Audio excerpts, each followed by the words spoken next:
un errore tipico, almeno per me è stato tipico, è di andare ad aggiungere nel file migration la attachable usando speaker record, perché adesso ho creato la tabella, vi ricorda la parte, anziché speaker part.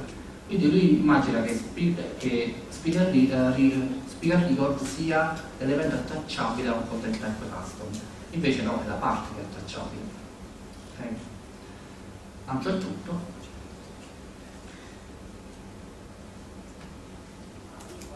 Adesso ho fatto bene ogni cosa.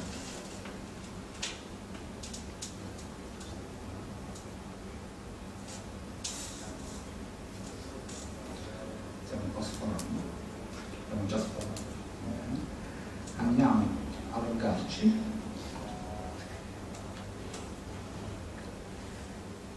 Andiamo nella dashboard,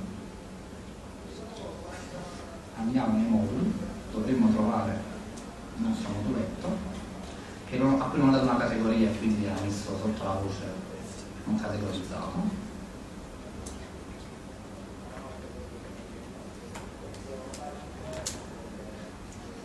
Ok, a questo punto andare a creare il mio content type.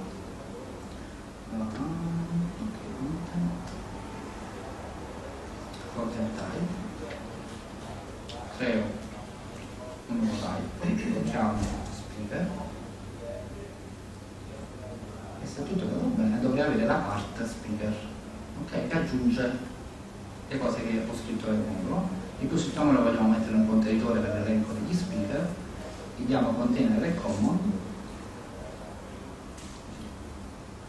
creiamo